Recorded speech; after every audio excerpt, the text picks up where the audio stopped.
lost $39 billion because it was scammed by the lie of AI. Klarna made a huge gamble on artificial intelligence, and they fired 700 employees, halting all hiring for over a year just to build out its AI capabilities. The whole goal was to cut costs and boost efficiency, but the reality really hit differently.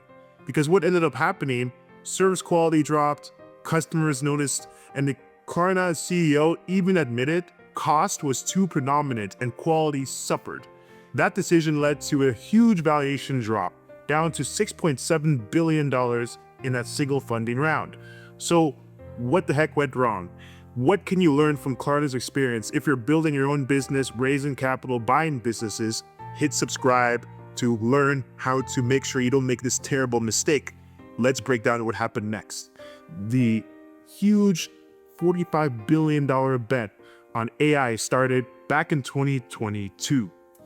The company laid off 700 employees, and they shifted all of its focus on artificial intelligence, hoping to cut costs and boost efficiency all across the company.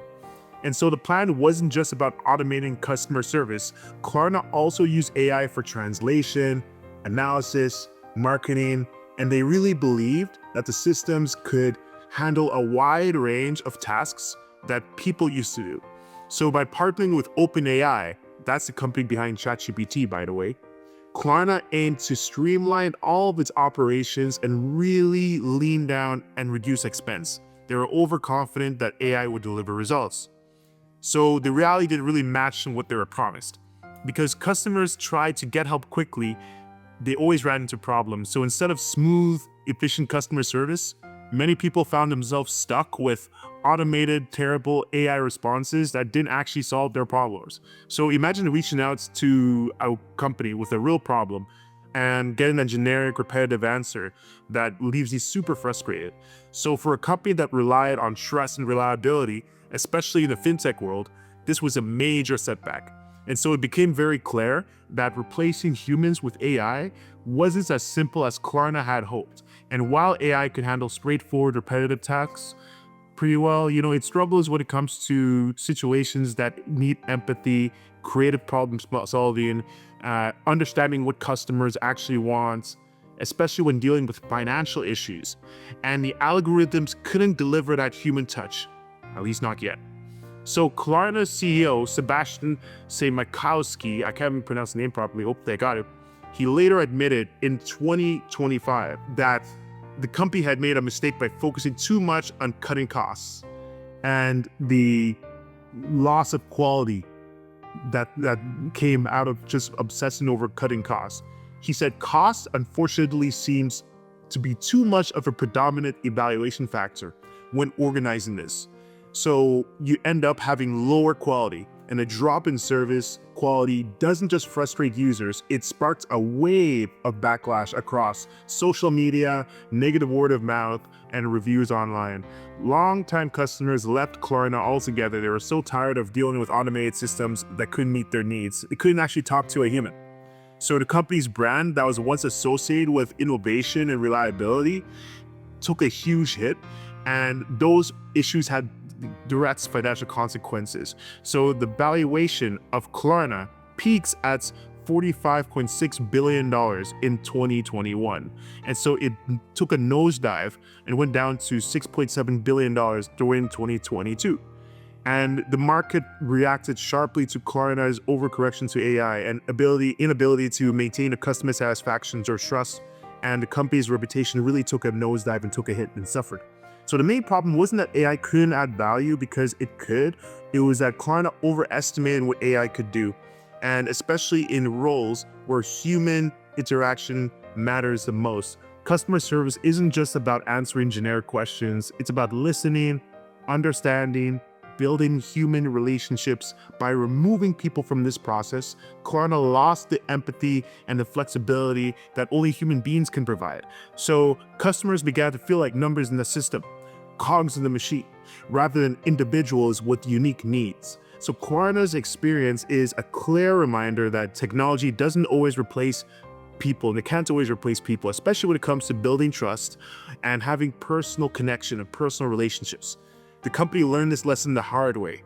And by the time Klarna's leadership publicly acknowledged this misstep, the damage was already done.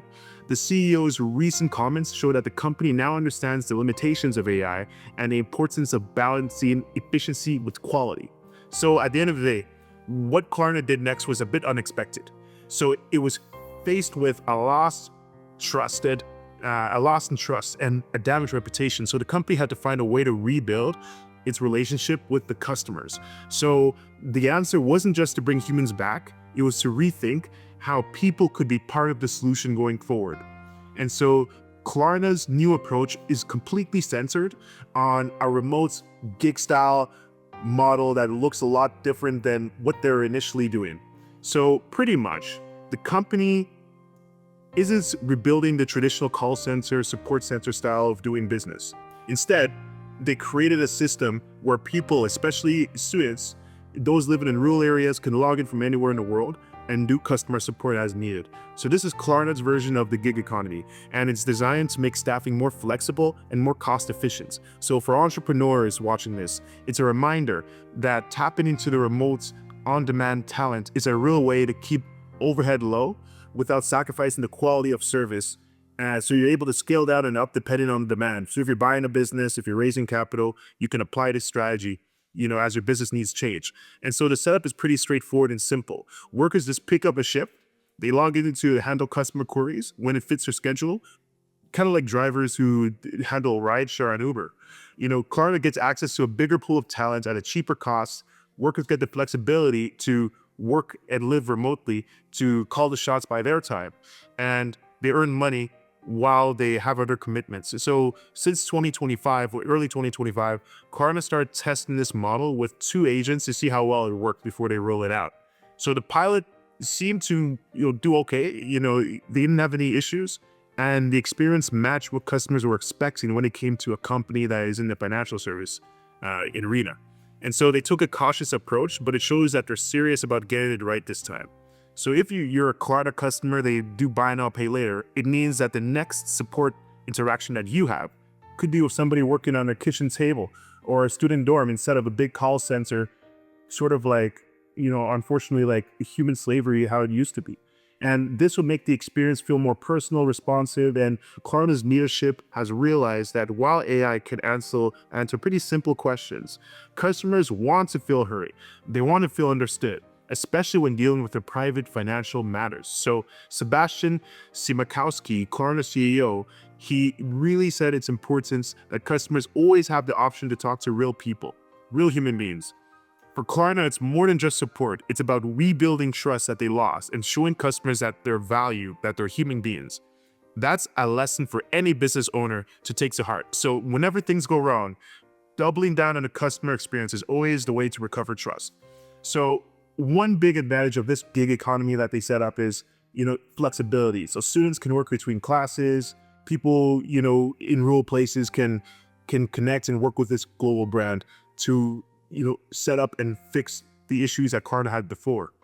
And so this can keep the costs in check while not depending fully on AI. And so as the world shifts towards flexibility, autonomy, businesses should consider a similar move. So businesses that you want to buy or companies you want to raise money for, consider having a model like this in what you do.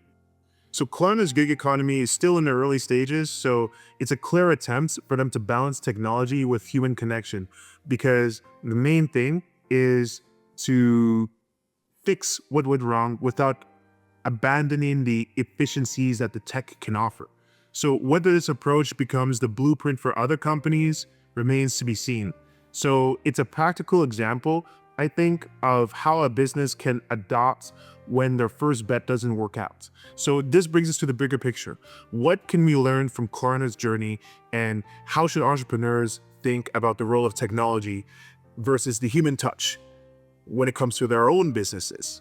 Well, let me tell you.